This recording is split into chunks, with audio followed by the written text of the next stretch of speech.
the wall you can't see. Picture yourself standing in the middle of a vast, flat plain. It's a clear day, the air is perfectly clean, and you can see all the way to the horizon in every direction.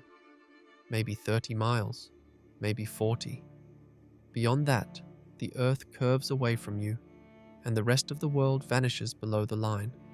Not because there's nothing there, but because the geometry of the planet prevents the light from reaching your eyes. You know, with complete certainty, that things exist beyond that horizon. Cities, oceans, mountains, people. You just can't see them.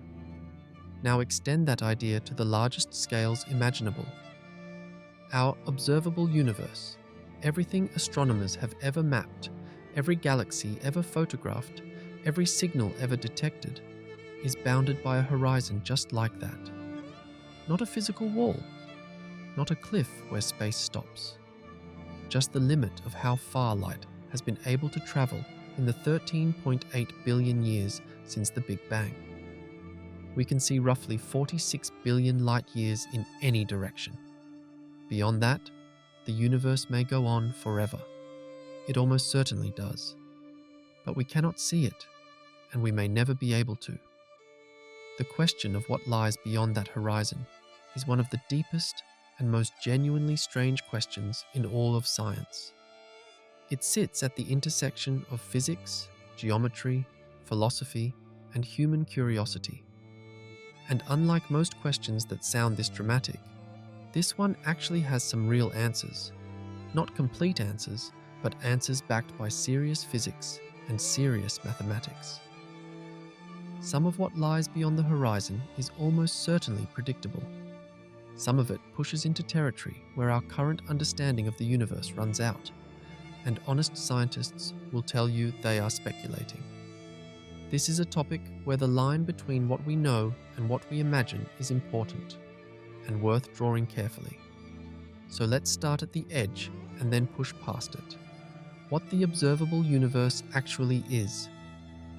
Before we look beyond the edge, we need to understand what the edge actually is. Because the word observable is doing a lot of work here, and it's easy to misread it. The observable universe isn't the universe we've gotten around to looking at. It's the universe we physically can look at. The region of space from which light has had enough time to reach us since the moment the cosmos began. The universe is 13.8 billion years old. Light travels at about 300,000 kilometers per second. Therefore, the farthest we can possibly see is defined by how far light can travel in 13.8 billion years. That's the rule. It's not a limitation of our telescopes. It's baked into the physics of time and light. Here's where it gets slightly counterintuitive. The edge of the observable universe is not 13.8 billion light years away. It's roughly 46 billion light years away. The reason for the discrepancy is that the universe has been expanding the whole time that light was traveling. A photon that left a distant galaxy 13 billion years ago has been riding through expanding space ever since. The galaxy it came from has itself been swept further away by that expansion. So by the time the light arrives here, the galaxy that emitted it is now about 46 billion light years distant. Think of it like a swimmer crossing a river that has a current. The swimmer crosses from bank to bank, but by the time they arrive, the bank they left from has been moved downstream by the current. They've traveled further than the original width of the river. Space is the river. Light is the swimmer. The expansion of the universe is the current. The boundary of the observable universe is sometimes called the particle horizon, the farthest distance from which any particle, including a photon of light, could have reached us since the Big Bang. And the key word is us. The boundary is specific to our location in space and our moment in time. A hypothetical observer in a galaxy 2 billion light years from Earth would have their own observable bubble, overlapping with ours but not identical. From their position, they can see regions of the universe that are hidden from us, and vice versa. There is no single, special vantage point from which the whole universe is visible. Every observer is at the center of their own bubble of observation, surrounded by a horizon they cannot see beyond. That horizon is not a place. It's a relationship between a specific observer and the universe, and it's moving. As time passes and the universe ages, more light from more distant regions reaches us. Our observable universe grows by about 1 light year in every direction per year. Very slowly, very steadily, more of the universe comes into view. Though that expansion of our visible horizon is in a race it may already be losing. There is one more subtlety worth noting. When astronomers say observable, they mean in principle, accessible to any kind of detection, not just visible light. Different types of signals have different effective horizons. Light from before, about 380,000 years after the Big Bang, can never reach us, because before that point, the universe was an opaque plasma and light couldn't travel freely. The cosmic microwave background marks that wall. But neutrinos, which barely interact with anything, were already streaming freely much earlier, within the first second. And gravitational waves from the earliest moments after the Big Bang, if they exist and if we could detect them, would represent a window into the universe at just fractions of a second old. In principle, these different messengers give us slightly different horizons, each one a different layer of the observable onion, but all of them are bounded. There is no signal that can reach us from before the Big Bang itself. And whether the concept of before the Big Bang even makes sense is itself a live question in cosmology. How big is the universe really? So we can see 46 billion light years. The total universe almost certainly extends much further. How much further? This is where the numbers start to get genuinely uncomfortable. The most conservative answer is this. The universe is at least 250 times larger than the observable portion. That's not a guess. That's a lower bound derived from careful measurements of the cosmic microwave background, the faint glow of radiation left over from the Big Bang. The CMB is the oldest light in the universe, released after the Big Bang when the cosmos first became transparent. By measuring the temperature patterns in the CMB with extraordinary precision, cosmologists can infer the geometry of space, whether it's curved, flat, or saddle-shaped. If space is positively curved, like the surface of a sphere, the universe would be finite, and we might even be able to calculate its total size. If space is flat or negatively curved, it could extend infinitely. The measurements, conducted most precisely by the European Space Agency's Planck satellite, show that the universe is flat, not slightly curved, not kind of curved, but flat to within about 0.4%. Flat space, in the geometric sense, is consistent with an infinite universe. It doesn't prove the universe is infinite, but it rules out any curvature dramatic enough to close the universe back on itself at a scale we could detect. If the universe does curve back on itself, the radius of that curvature is at least 250 times larger than our observable bubble. Possibly much more. Possibly infinite. To give this some concrete weight, if the observable universe, 93 billion light-years across, containing at least 2 trillion galaxies, is just 1/250th of the total universe, then the total universe contains, at minimum, 500 trillion galaxies, half a quadrillion galaxies, and that is the minimum.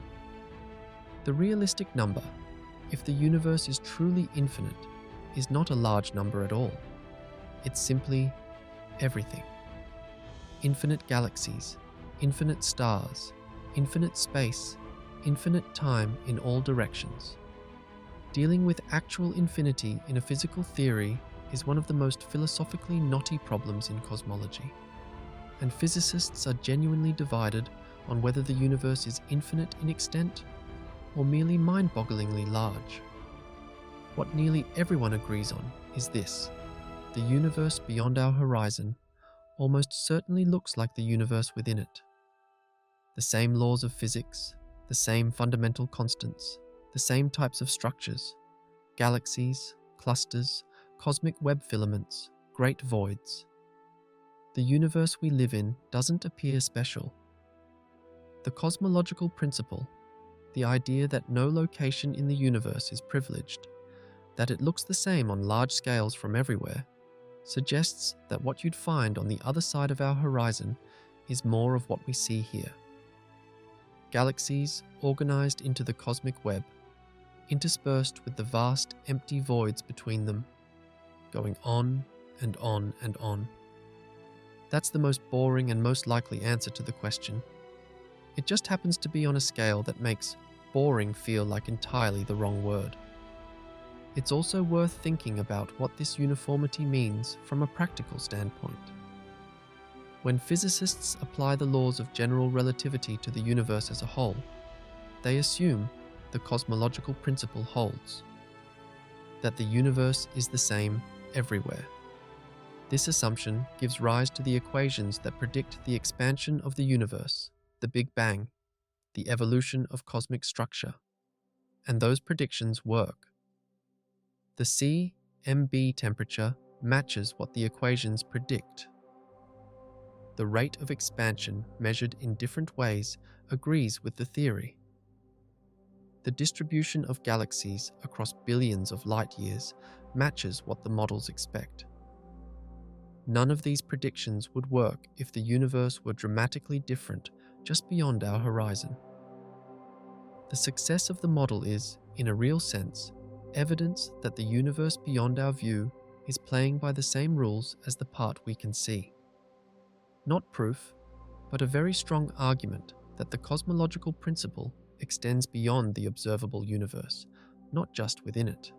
The runaway universe. Why we're losing ground. Here's something that should unsettle you a little. Right now, as you read this, the observable universe is not only large, it's shrinking in the most important sense. Not in physical size. The edge of what we can currently observe is still moving outward. But the edge of what we will ever be able to observe, the region we can ever hope to receive a signal from, ever, is getting smaller. This is because of dark energy. Dark energy is the name we give to whatever is causing the expansion of the universe to accelerate. In the 1990s, astronomers studying distant exploding stars expected to find that the universe's expansion was slowing down over time.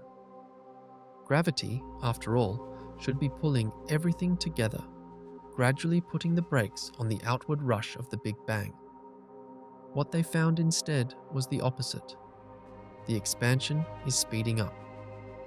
The further away a galaxy is, the faster it appears to be retreating, and that retreat is accelerating. Something is pushing space apart, and it's doing so with increasing force over time. We call it dark energy. We have no idea what it is. It makes up about 68% of the total energy content of the universe. It's the biggest thing in the cosmos by any measure, and we understand it almost not at all.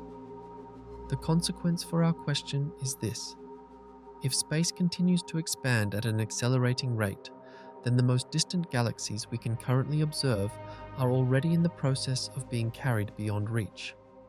Not immediately, not in any human time frame, but on cosmic timescales. Galaxies currently at the edge of our observable universe are receding from us faster than the speed of light. Not because they're moving through space at that speed, but because the space between us and them is expanding fast enough to carry them away faster than any signal could bridge. This doesn't violate the speed of light. No matter, or information is traveling faster than light through space. Space itself is simply expanding so rapidly that the distances involved are growing faster than light can traverse them. There is a boundary, closer than the particle horizon, that cosmologists call the cosmic event horizon. This is the limit of what we can ever influence, and the limit from which we can ever receive a future signal. Currently, it sits at about 16 billion light-years away. The particle horizon, the limit of what we can see today, is at 46 billion light-years, but galaxies between 16 and 46 billion light-years away are already beyond our future event horizon. We can see them now, but no new light from them will ever reach us again.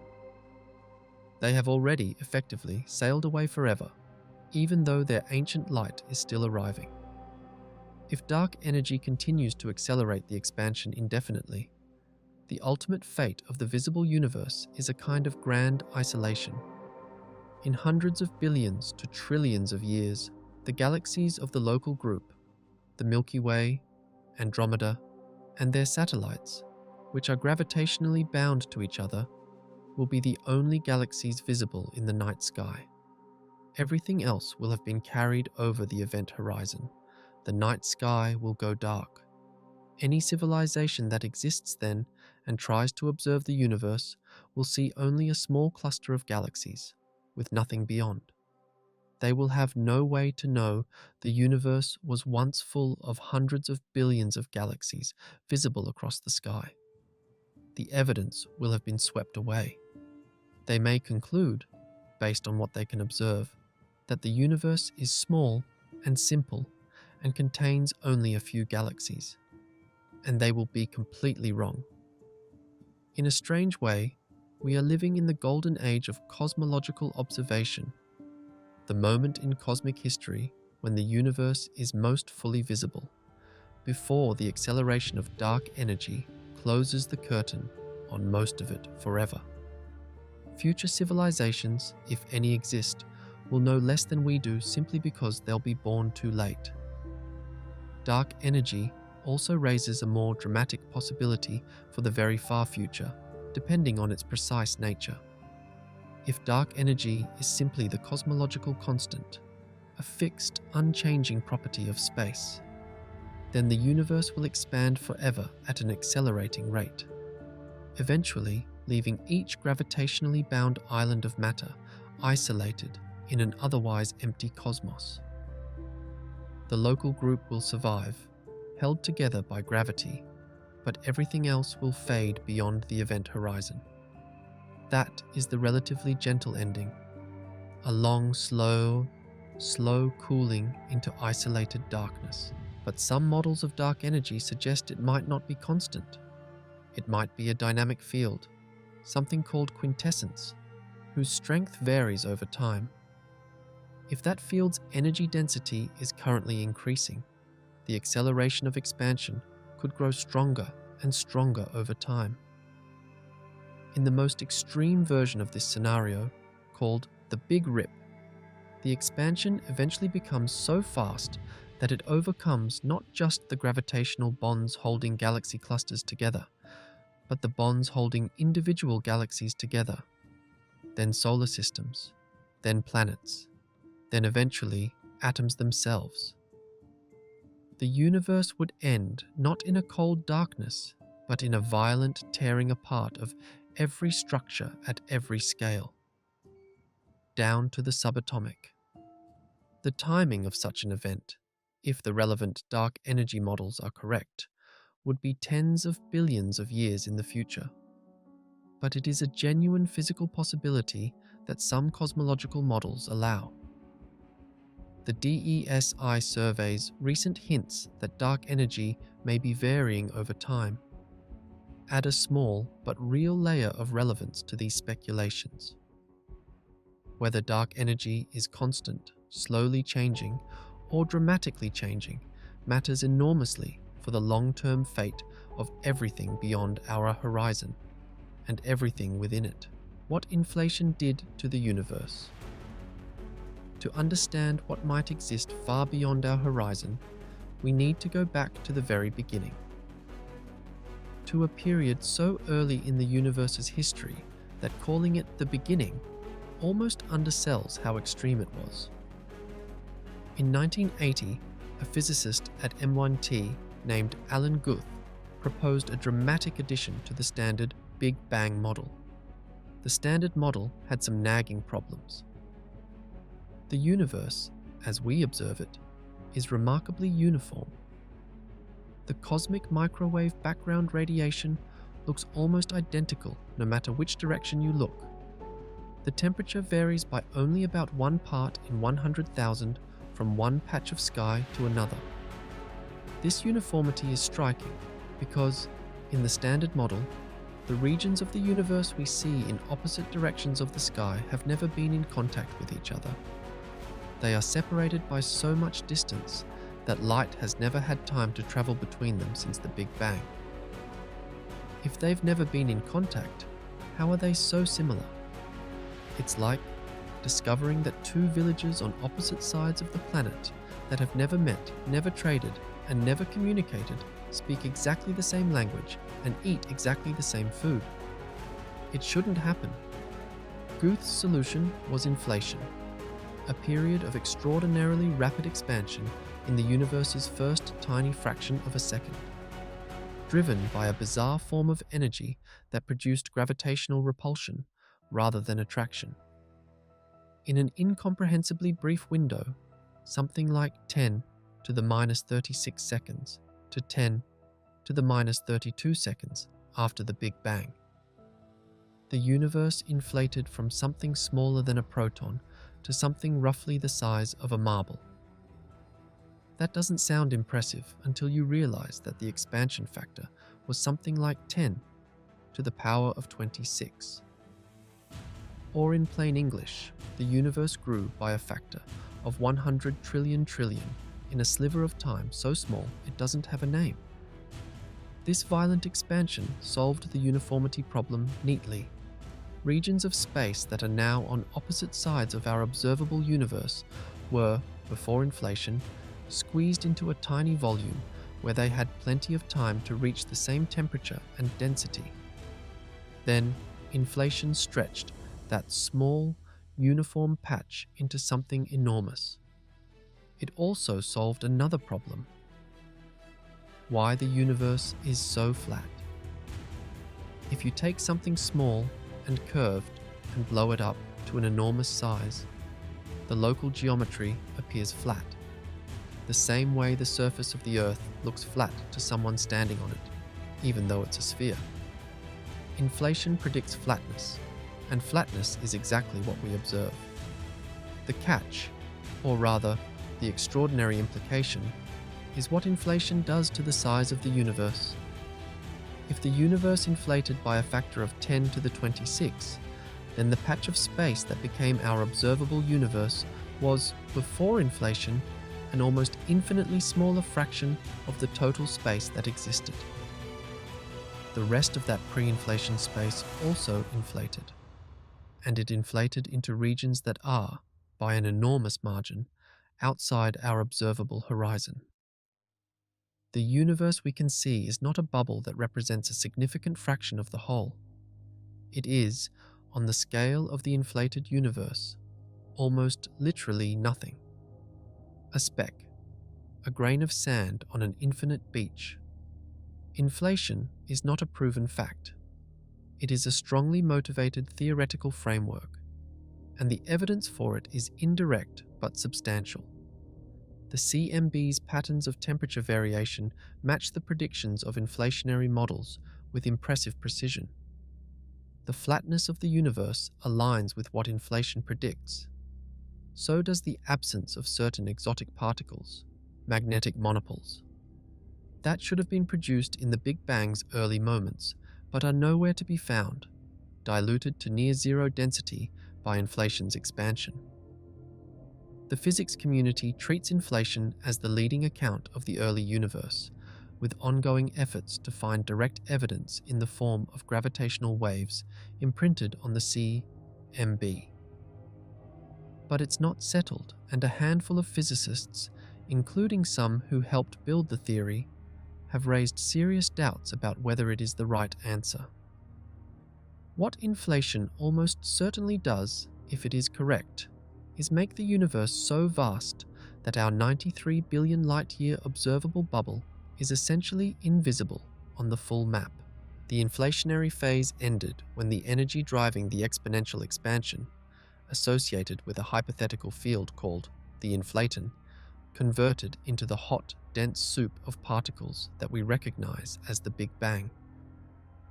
This reheating of the universe is what produced the matter and energy that eventually became galaxies and stars. In a sense, the Big Bang was not the beginning of the universe.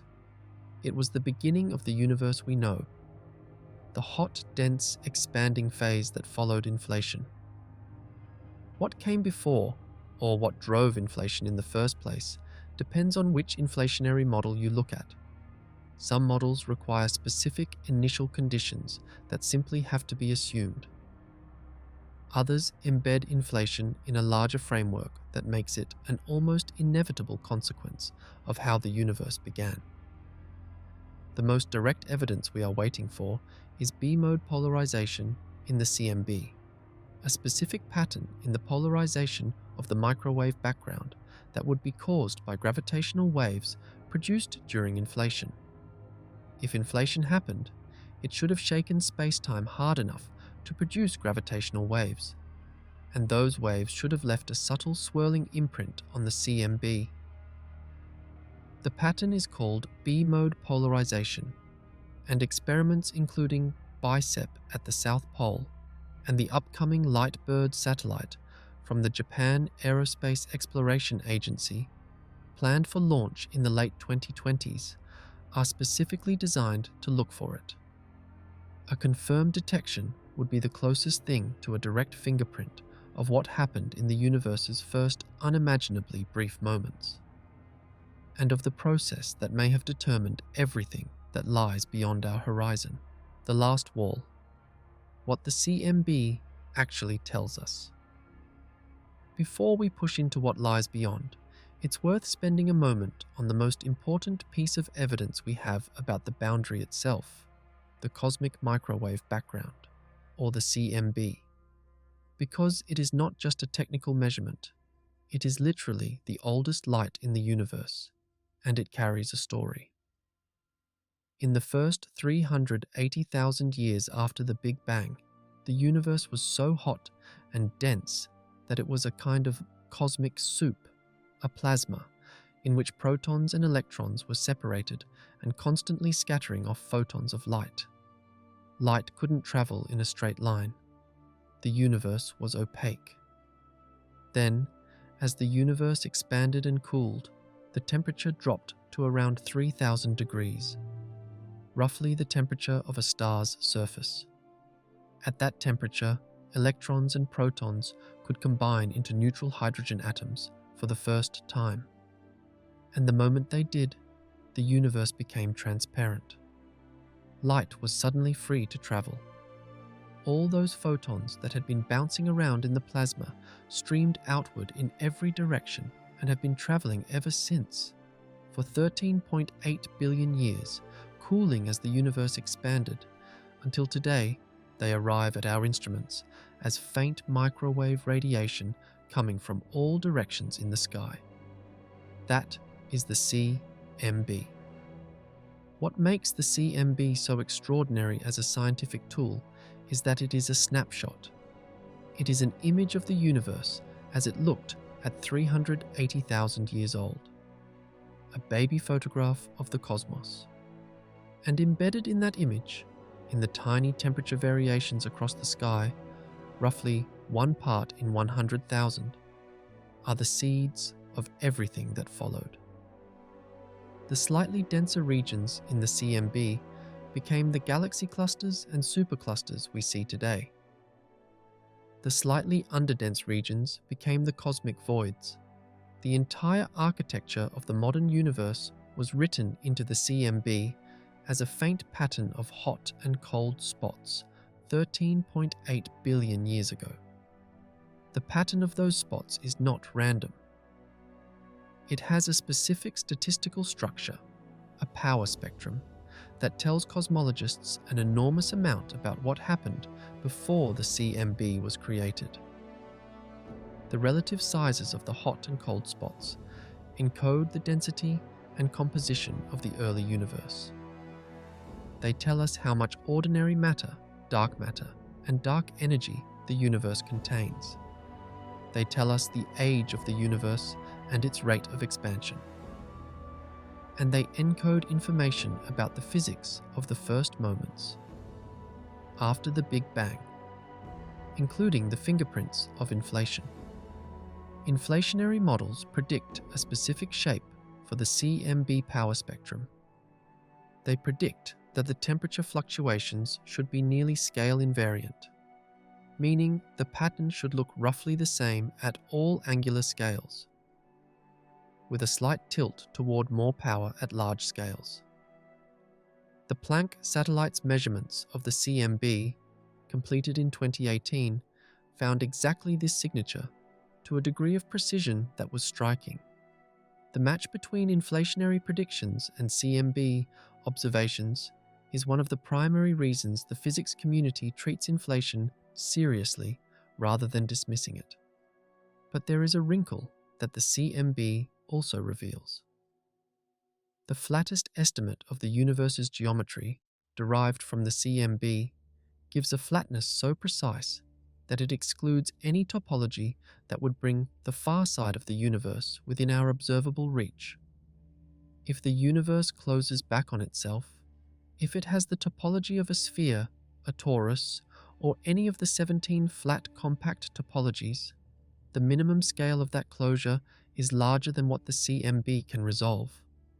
The universe is, as far as we can tell, from the most sensitive measurements ever made of the oldest light in existence, either infinite or so large that its boundary is beyond our reach. Both possibilities lead to the same conclusion. Beyond our observable horizon lies vastly more of what we cannot see. There is also something genuinely strange about the CMB's uniformity that inflation was invented to explain, and that's worth being precise about. The temperature of the CMB is the same to 1 part in 100,000 across the entire sky. Regions on opposite ends of the sky, separated by 93 billion light-years, have the same temperature to that precision. In the standard Big Bang model without inflation, those regions have never been in contact. They separated before they could exchange heat or reach thermal equilibrium. The fact that they're the same temperature is, without inflation, essentially a coincidence, or a very precisely chosen initial condition. Inflation solves this by saying they were once in contact, in a tiny, hot, uniform patch, before inflation stretched that patch into the enormous universe we see. The uniformity is then a natural consequence of a common origin, not an unexplained coincidence. That's elegant, and that elegance is part of what drives physicists to take inflation, and its implications for the scale of the universe beyond our horizon so seriously. The strange logic of an infinite universe. If the universe really is infinite, or even just vastly larger than the observable portion, some extraordinary things follow from pure mathematics, and they're worth sitting with for a moment. In a finite region of space, the number of possible configurations of matter is large but not infinite. Atoms can only be arranged in so many ways. Particles can only take on so many quantum states. The number of possible arrangements of the approximately 10 to the power of 80 particles in the observable universe is a staggering but ultimately finite number. Now, if you have infinite space and the same particles and physical laws operate throughout all of it, then every possible configuration of matter must eventually recur. Not occasionally, not rarely, but infinitely often. This is a mathematical consequence, not a mystical claim. What that means, if you follow it honestly, is that in an infinite universe, there are infinitely many regions that look exactly like our observable universe, identical in every detail. And among those, infinitely many in which everything up to this moment has been identical, but which diverge from this moment forward into every conceivable future. And among those, infinitely many in which you exist and made every choice you have ever made, up to and including this one. This is not science fiction. It is a mathematical consequence of infinite space combined with finite particle configurations. The physicist Max Tegmark has calculated the approximate distance to the nearest exact copy of our observable universe based on statistical arguments. The number he arrives at is so large that scientific notation barely captures it, roughly 10 to the power of 10 to the power of 118 meters away. That's not a typo. The exponent itself has 118 digits. For context, the observable universe is about 10 to the power of 27 meters across. The nearest copy of everything you can see from Earth is at a distance that makes the observable universe look, by comparison, like a single atom. None of this is detectable. None of it is provable by any method we know of. But it is not wishful thinking either. It is what the mathematics requires if space is infinite and matter is governed by the same laws everywhere. You can reject the premise. You can doubt that the universe is truly infinite, or doubt that the laws of physics are uniform everywhere beyond our horizon. And you avoid these conclusions, but the evidence we have suggests both premises are at least plausible, possibly likely. Cosmologists who work on this topic are split, and split seriously, on whether infinite universes of this kind are scientific claims at all, since they cannot be tested. What's philosophically interesting about the nearest copy argument is that it exposes a tension in how we think about identity and uniqueness.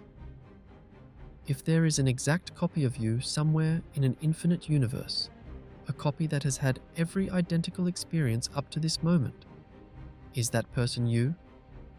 Most people's instinct is to say no. That person is a separate individual who happens to be identical. But all the particles, all the memories, all the physical states are the same. In what sense are you distinguishable? The philosopher Derek Parfit spent much of his career thinking about questions like this, and his conclusion was that our intuitive sense of personal identity is more fragile and less well-defined than we assume. The nearest copy argument, whether or not you find it scientifically credible, is a useful stress test of what we mean when we say, this particular universe, or this particular person. There's also something important about the scale Tegmark's calculation produces. The nearest copy is not just far away. It is at a distance so incomprehensibly beyond the observable universe that even if you traveled at the speed of light for the entire remaining age of the universe, you would cover only the tiniest fraction of the way there. A fraction so small it wouldn't show up even in scientific notation at the relevant scales.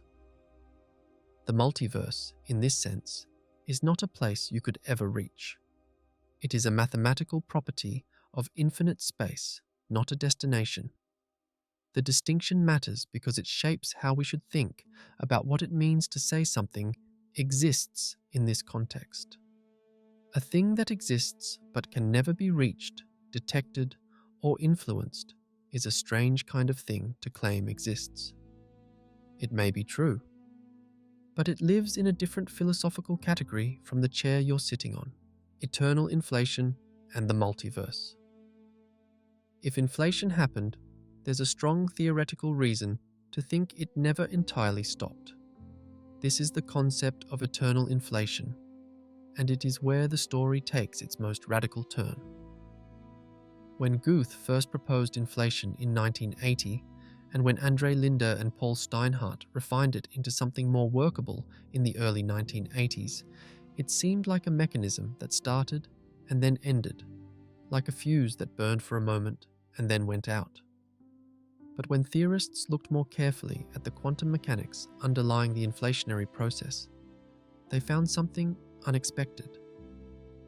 In most versions of the theory, quantum fluctuations prevent inflation from ending everywhere at the same time. Some regions of space stop inflating and collapse into a hot, dense fireball, what we call a Big Bang. But other regions keep inflating. And as they inflate, they expand so rapidly that even as pockets within them stop and produce new Big Bangs, the total volume of still inflating space keeps growing. The inflationary background doesn't drain away. It produces bubble after bubble of Big Bang universes, each one a pocket universe, while continuing to expand and produce more. In this picture, our entire universe, everything we have ever observed, everything we could ever observe, is one bubble. One pocket universe produced when a region of the inflating background underwent a phase transition and ignited a Big Bang. That bubble has been expanding and cooling for 13.8 billion years, giving rise to galaxies and stars and planets and us. Outside it, the background keeps inflating. Other bubbles have formed, are forming, and will form indefinitely. Guth described the result as the ultimate free lunch, a mechanism that produces infinite universes out of a background that can never be exhausted. Linde's version of this, called chaotic eternal inflation, goes even further. In his models, the inflationary field is not a single, uniform thing, but fluctuates across space.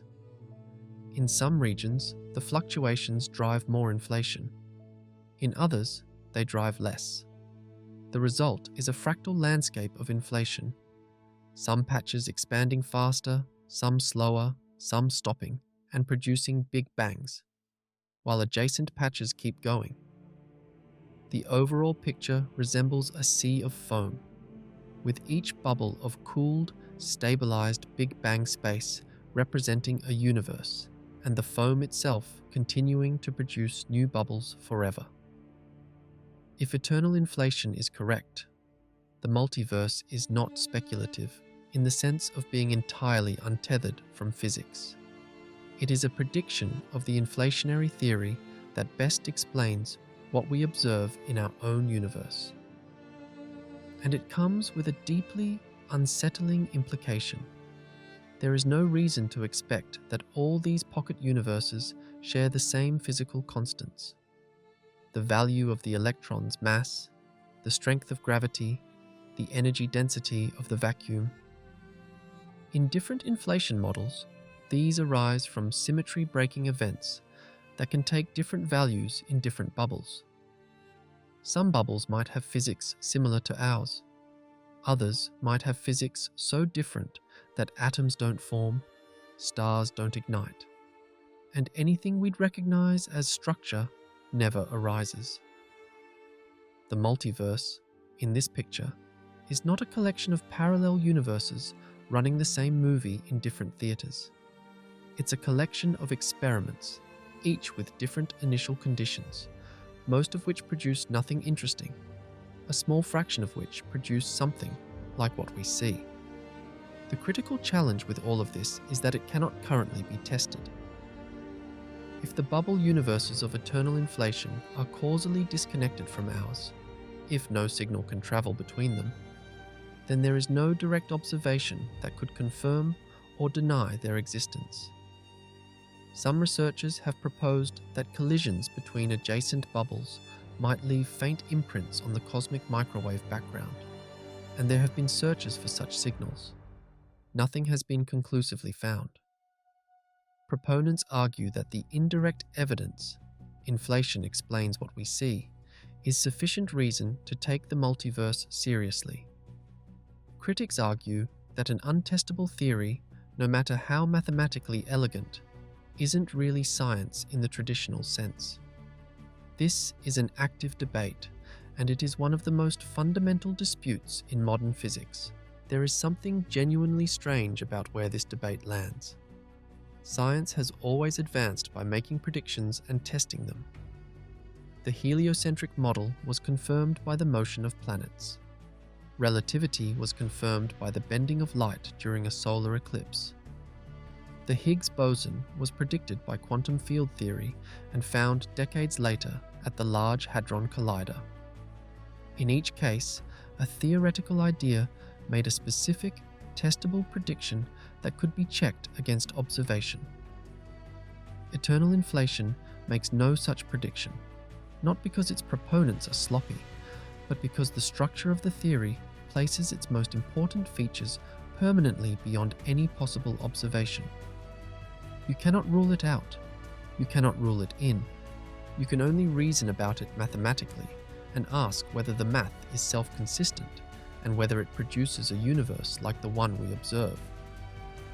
Some physicists, like David Gross and Paul Steinhardt, both of whom have deep roots in the theoretical work that led to inflation, have expressed frustration with this situation.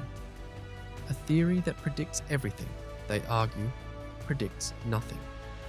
If the multiverse of eternal inflation contains all possible physics, then any observation is consistent with it, and it loses its power as an explanatory framework. Others, including Guth and Linda, maintain that the theory's explanatory power within our observable universe is so strong that taking its implications seriously, including the multiverse, is the intellectually honest position. The debate is unresolved and may remain so for the foreseeable future. What it reveals, more than anything, is that the question of what lies beyond the observable universe pushes physics to the edge of what it means to be physics. Other universes, other rules. One of the most mind-bending aspects of the multiverse concept, if it is real, is the possibility that other universes don't play by our rules. The standard model of particle physics describes the forces and particles that make up everything we know. 4 fundamental forces: gravity, electromagnetism, the strong nuclear force, and the weak nuclear force. A specific set of elementary particles, quarks, electrons, neutrinos, with specific masses and interaction strengths, and a set of physical constants: the speed of light, Planck's constant, the charge of an electron, that appear fixed in our universe but have no obvious reason from first principles to be exactly the values they are. The values of these constants are, from a physics standpoint, somewhat mysterious. Why is gravity as weak as it is? Why is the electromagnetic force as strong as it is? Why does the cosmological constant, the energy density of empty space, have the specific tiny value it appears to have? If you tweak any of these constants by more than a small amount, you get a universe that looks very different from ours, one where stars can't form, or where matter collapses into black holes instantly, or where atoms are unstable and chemistry never gets started. We live in a universe where the constants happen to be in a narrow range that allows stars, planets, chemistry, and life. Whether that's a coincidence, a necessity, or the result of a selection effect, you can only observe the universe if you live in one compatible with observers, is one of the deepest open questions in science. In the landscape of string theory, the leading candidate for a theory that unifies quantum mechanics and gravity, the number of possible configurations for the physical constants is not a small number.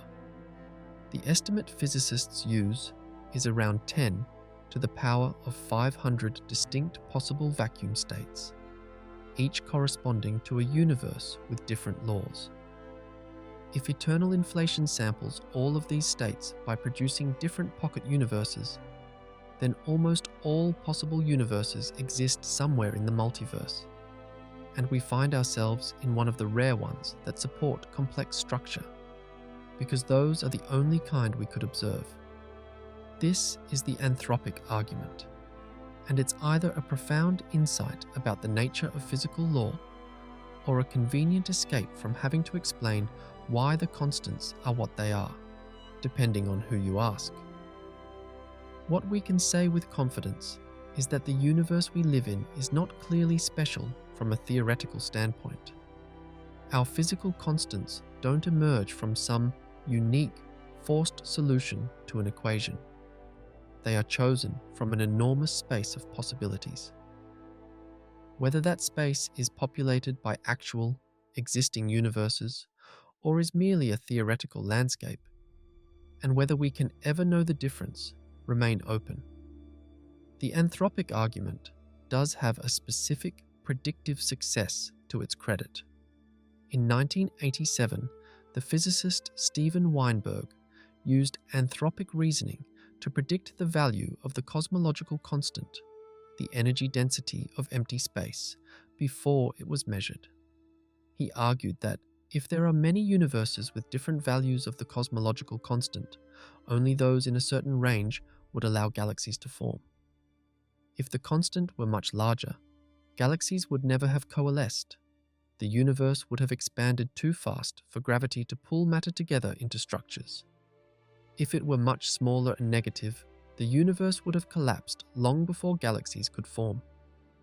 Therefore, any observer capable of making measurements must find themselves in a universe whose cosmological constant falls within a specific range. Weinberg's predicted range, derived from this anthropic argument, turned out to bracket the actual measured value closely when astronomers finally measured it in 1998 through the discovery of dark energy. That's a genuine successful prediction, made before the measurement, derived from the idea that we live in one universe among many with different constants. Whether it proves the multiverse is another matter entirely.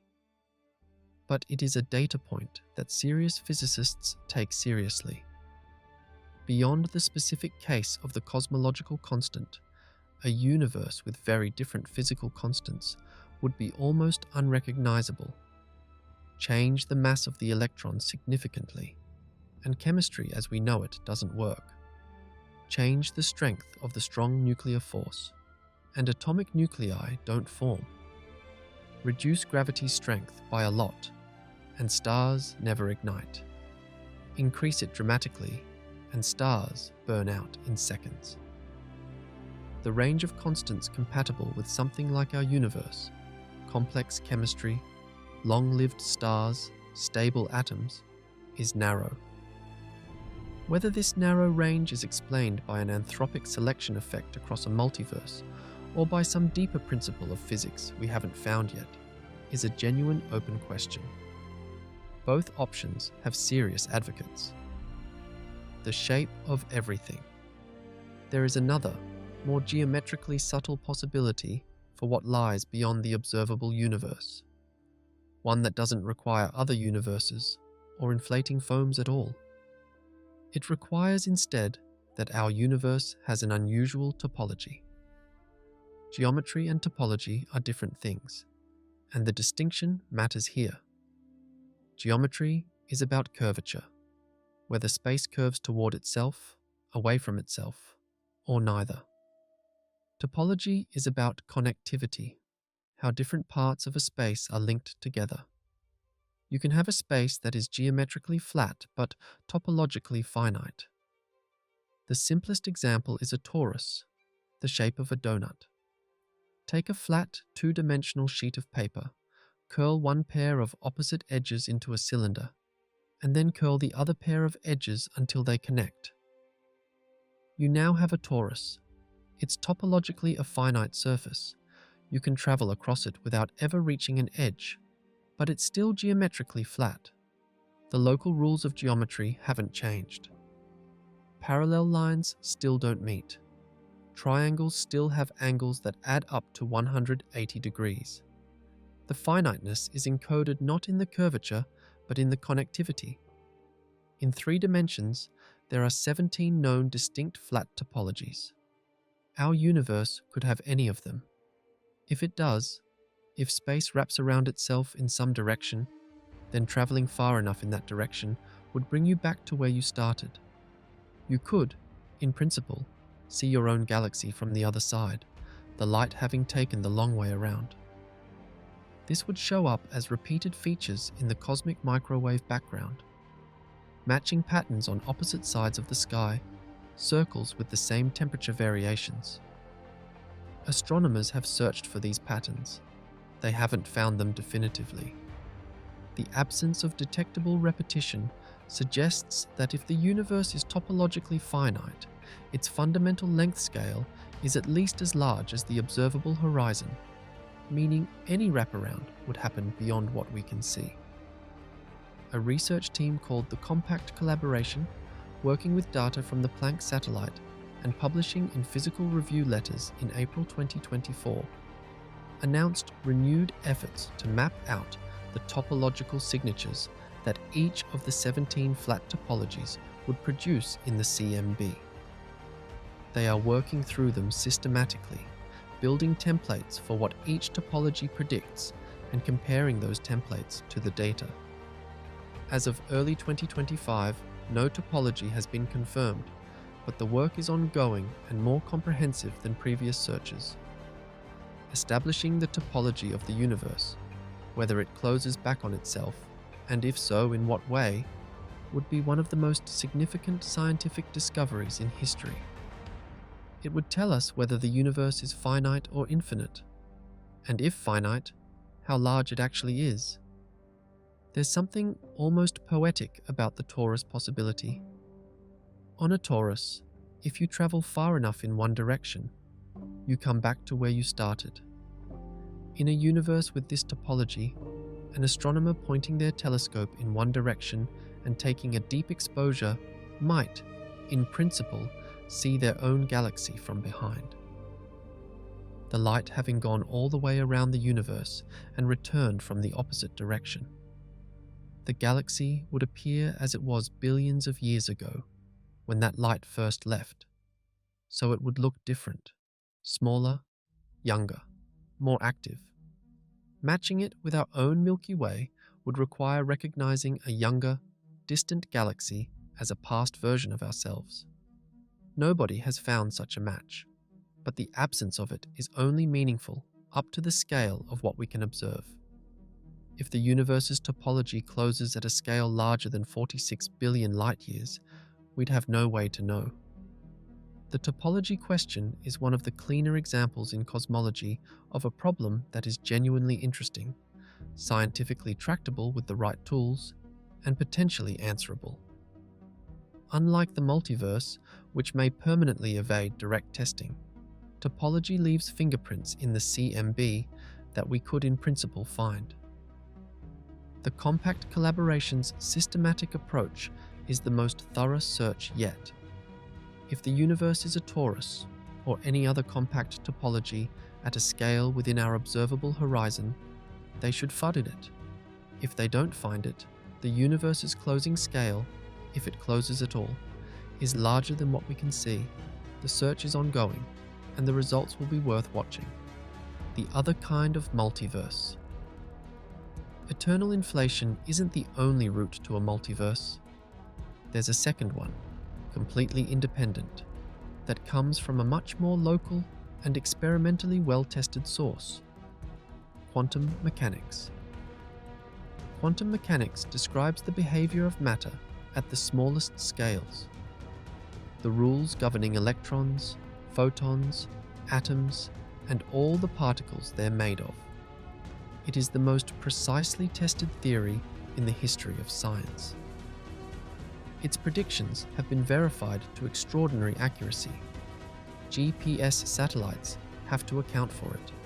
Microchips depend on it. Lasers are a quantum mechanical technology. There is no serious doubt that quantum mechanics describes something real and important about how the universe works. But quantum mechanics contains something strange at its heart.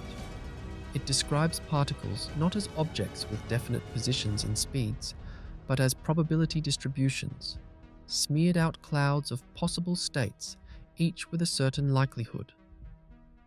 When you make a measurement, the particle appears to choose a specific state.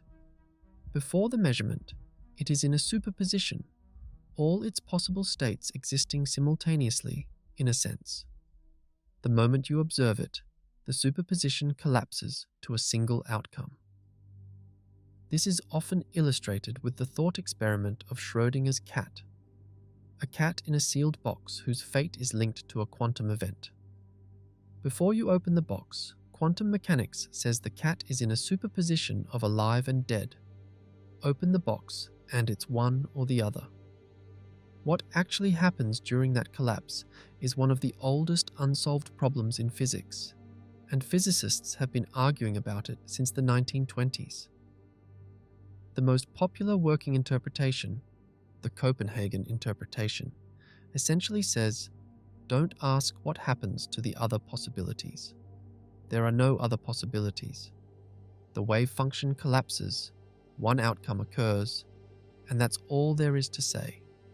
This works as a practical calculation tool. It doesn't work very well as a philosophical account of reality, because it treats the act of measurement as a special, undefined process that exists outside the normal rules of physics. In 1957, a Princeton physics graduate student named Hugh Everett III proposed a radical alternative.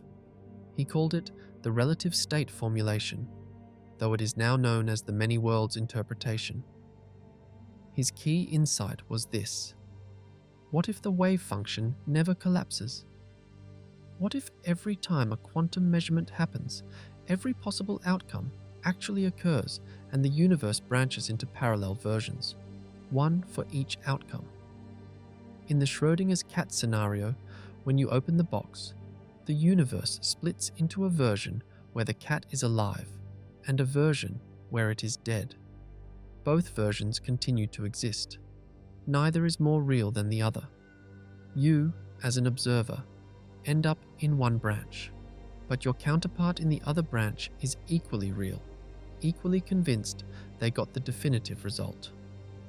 If the many worlds interpretation is correct, then the multiverse is not far away, beyond inflation, beyond distant horizons.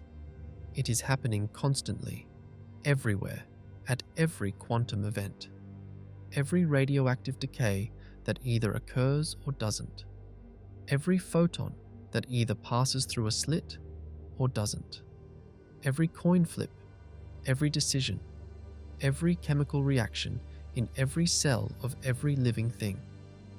All of these are quantum processes, and all of them, in the many worlds view, produce branching universes. The number of branches is not 2 or 3 or a trillion. It is incomprehensibly, continuously, unstoppably large. A proliferating tree of parallel realities, each one as real as the one you currently occupy. This is not fringe physics. Everett's interpretation has serious advocates among some of the most technically accomplished physicists working today, including David Deutsch at Oxford and Sean Carroll at Johns Hopkins. It is mathematically clean. It takes quantum mechanics at face value, without adding any extra collapse mechanism or observer-dependent rules. It removes the special status of measurement, and it makes quantum mechanics fully compatible with general relativity in ways that the Copenhagen interpretation struggles with. What it does not do is make contact with the inflationary multiverse. These are two completely different proposals arrived at from completely different directions. The many worlds branches are not separated by vast distances of space. They are separated by what Everett called relative states, quantum configurations that can no longer interfere with each other, and therefore can never communicate or influence each other, making them effectively separate realities. A physicist in a parallel many worlds branch cannot send a signal to you any more than a physicist in an inflationary bubble universe can. The isolation is different in kind, but equally total.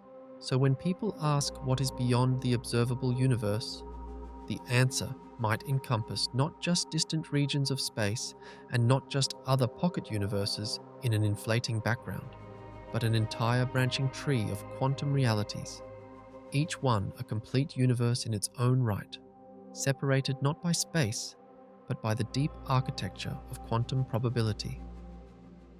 Whether you find that thrilling or overwhelming probably says something about your relationship with uncertainty, what we can know and what we can't.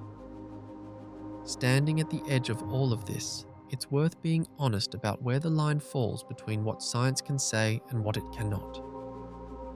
Within the observable universe, science is on firm ground. The laws of physics have been tested with extraordinary precision. The age of the universe is measured to within tens of millions of years. The large-scale structure, the cosmic web of filaments and voids, matches what our models predict to a remarkable degree. The history of the universe from about 1 second after the Big Bang to the present is a story told with considerable confidence. Beyond the observable horizon, things get murkier in a specific way. The most likely answer, more of the same laws and structures continuing beyond what we can see, is not testable by direct observation, but it's also the most conservative assumption, backed by everything we know about the uniformity of the universe. There's no reason to think the physics changes just because a photon hasn't had time to reach us yet. The evidence suggests the universe is uniform on the largest scales. That uniformity probably continues. Inflation, if correct, adds more. A universe vastly larger than our observable patch, with the same or similar physics throughout. This is a scientific theory with observational support, but the details of what lies beyond our horizon as a consequence of inflation are not directly testable.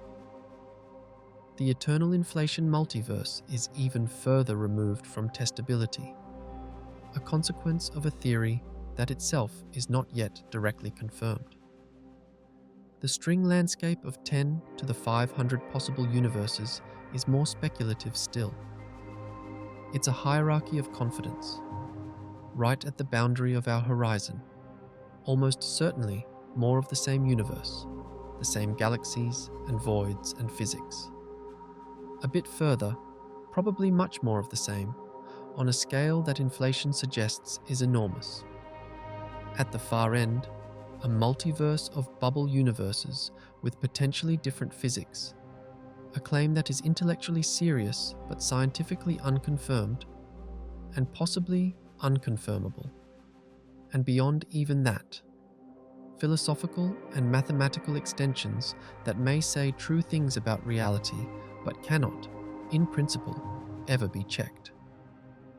This is not a failure of science. It is an honest map of what science can and cannot reach.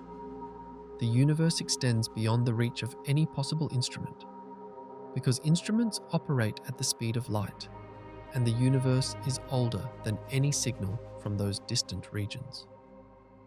Some questions are beyond observation, not because we haven't tried hard enough, but because the laws of physics themselves draw the line.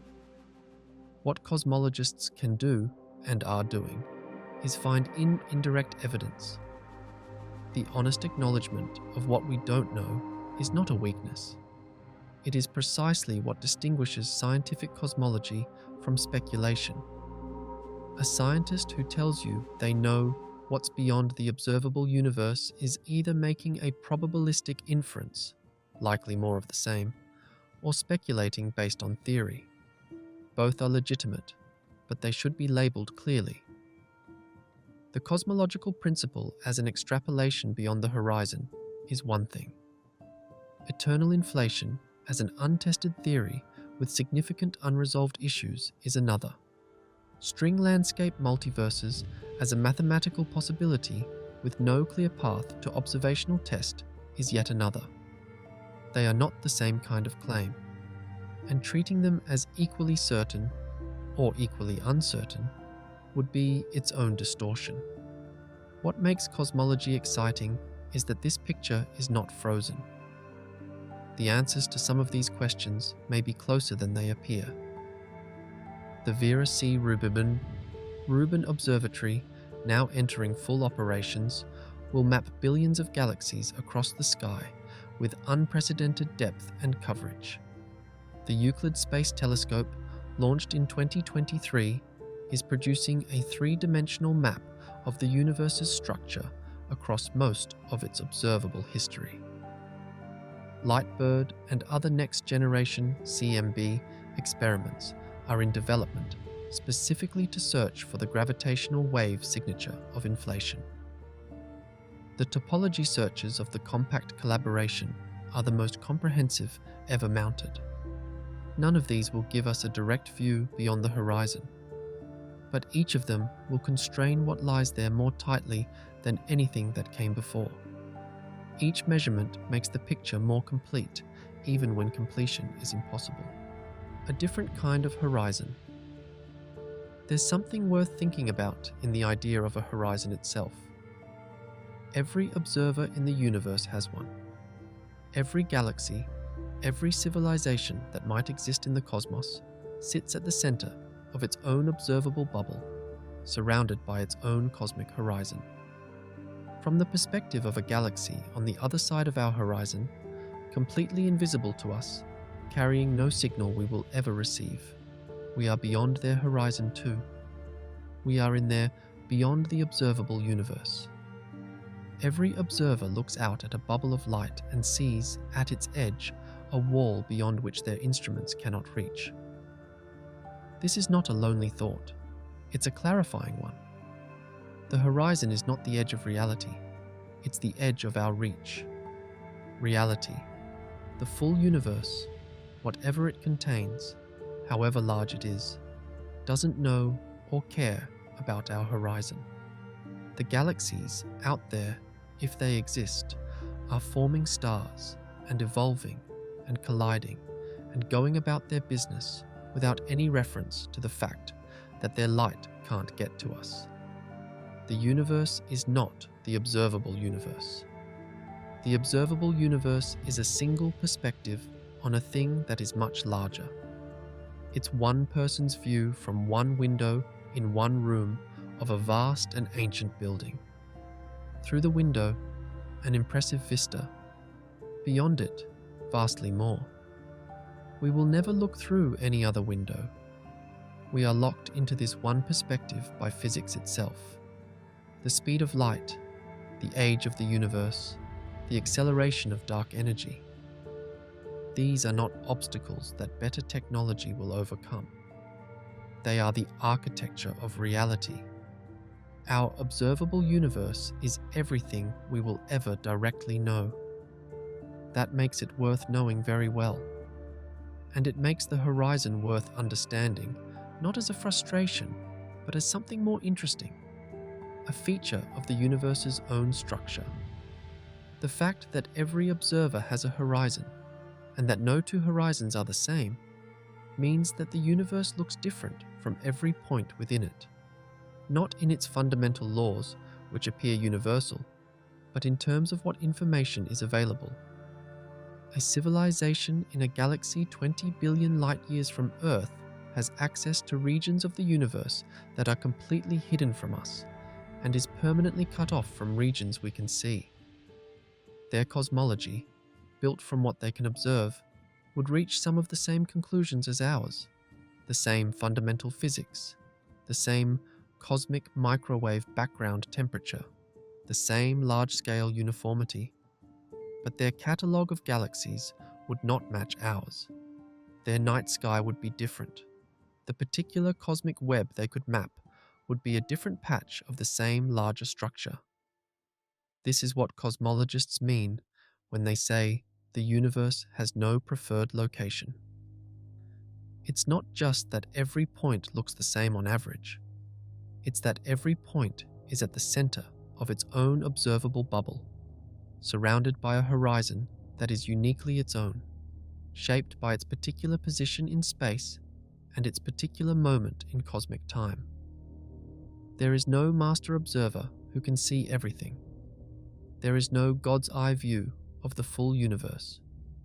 There is only the patchwork of overlapping, horizon-limited perspectives, each one finite, each one unique, none of them complete. There is something surprisingly intimate about this, once you sit with it. The horizon is personal. It belongs to you, or rather, to your location and your moment. The light arriving in your eyes right now, when you look up at the night sky, has been traveling for years, decades, centuries, millennia, millions of years, depending on which star or galaxy you're looking at. All of it has been traveling specifically to arrive at this point in space, at this moment in time. In a completely non-mystical, entirely physical sense, the observable universe is centered on wherever you are standing. Not because you are special in the way people sometimes mean when they say that, but because the horizon is defined by a relationship between a location and the speed of light and the age of the universe. And that relationship is anchored to wherever the observer happens to be. The night sky, in this sense, is more personal than it looks. Every photon reaching your retina has traveled a specific distance through the expanding fabric of space to find you at this exact moment. A photon from Andromeda, 2.5 million light-years away, left its galaxy before the genus Homo existed. It has been traveling through space while every human who ever lived was born, grew up, and died, while civilizations rose and fell, while the continents shifted imperceptibly beneath every footstep ever taken. And it arrives now, here, at the back of your eye. The horizon isn't distant and abstract. It ends where you are, the farthest things we have ever seen. In all of this talk about horizons and limits and what we cannot see, it's worth taking a moment to appreciate how far we have actually managed to see. The cosmic microwave background, the oldest light we can detect, was emitted roughly 380,000 years after the Big Bang. It has been traveling for more than 13 billion years. Before that, the universe was opaque. Light couldn't travel freely, and there is nothing older for us to observe. The CMB is our permanent backstop. It is the literal edge of what light can tell us.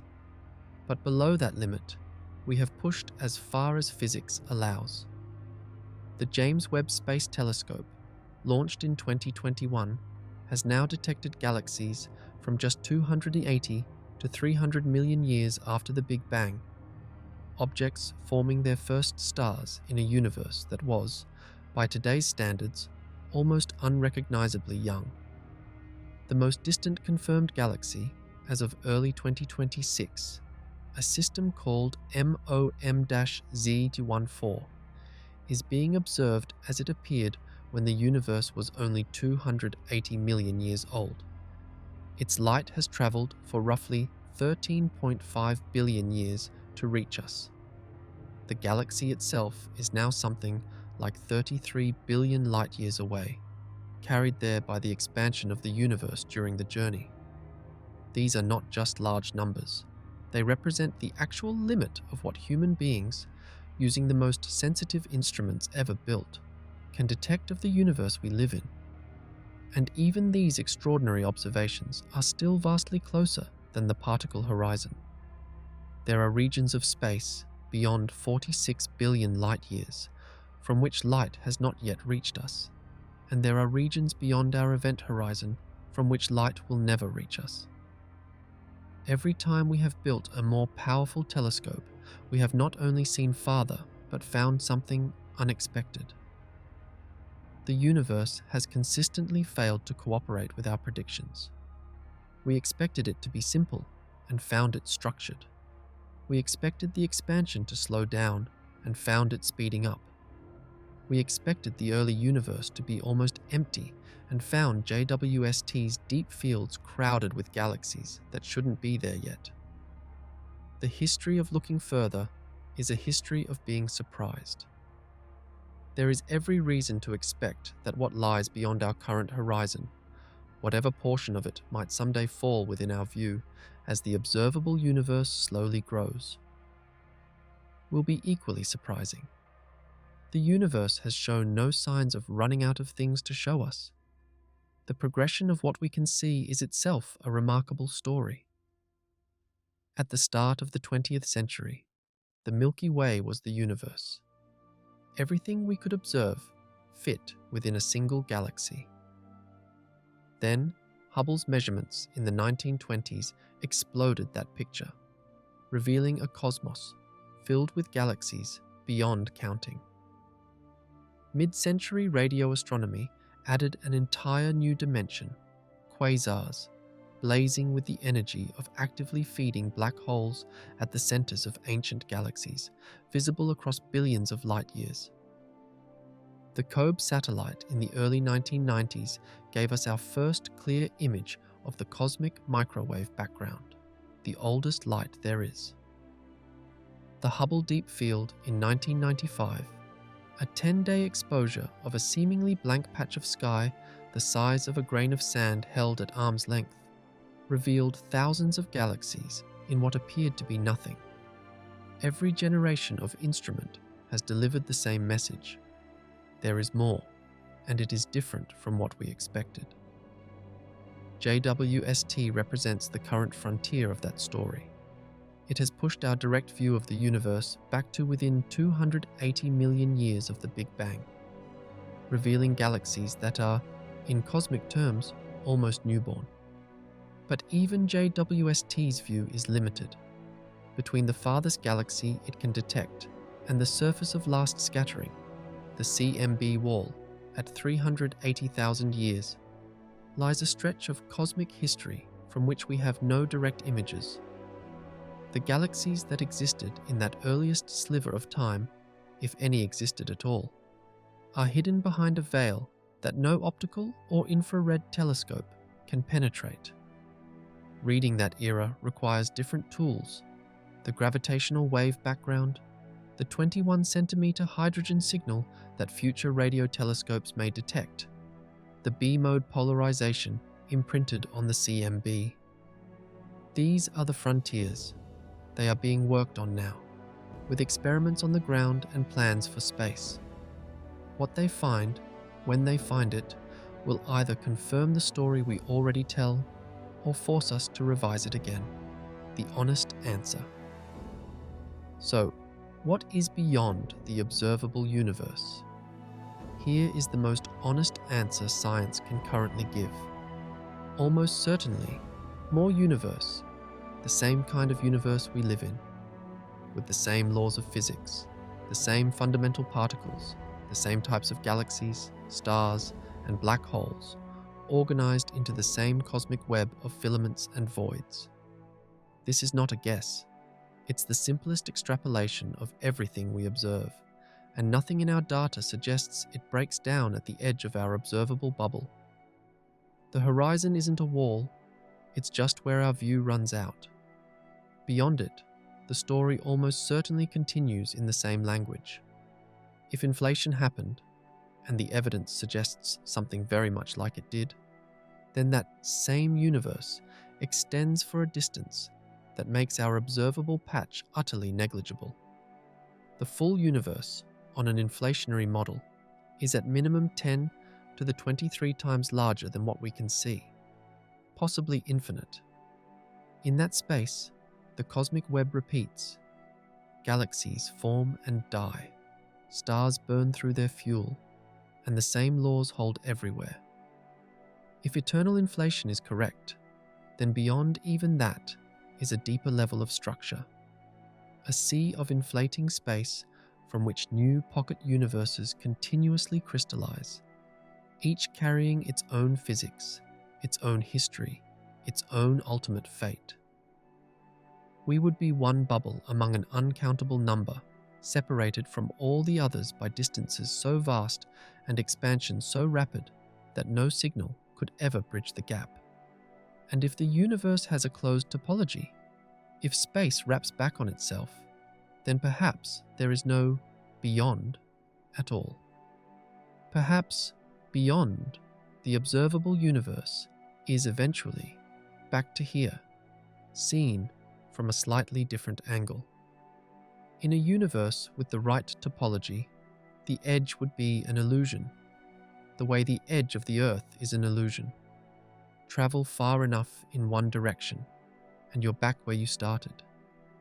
The truth is, we don't know which of these is correct. We don't know if the universe is finite or infinite, simply connected or topologically complex, isolated, or one of countless siblings in an inflating multiverse. These are live scientific questions, with real researchers working on them with real data. The answers may come in the form of subtle imprints in the CMB, or from gravitational wave observations, or from theoretical breakthroughs that nobody has had yet. Or they may never come, because the answers are beyond the reach of any physical observation by any means. What's remarkable is how far we have come in even posing these questions rigorously. A century ago, the existence of other galaxies was unconfirmed. 50 years ago, the structure of the cosmic web was unknown. The cosmic microwave background was discovered by accident in 1965 by two engineers who thought a persistent hiss in their radio antenna was pigeon droppings. The accelerating expansion of the universe was found in 1998, when astronomers expecting to measure a slowdown found precisely the opposite. At every turn, the universe has revealed itself to be larger, stranger, and more structured than the previous generation could have imagined. There is a strong argument that the generation working now, using the tools currently being built, will push that boundary again. Not to the edge of everything. There is no telescope that will ever see beyond our event horizon, but closer to understanding what the physics of the very early universe was doing, and what that means for the vast darkness beyond our view.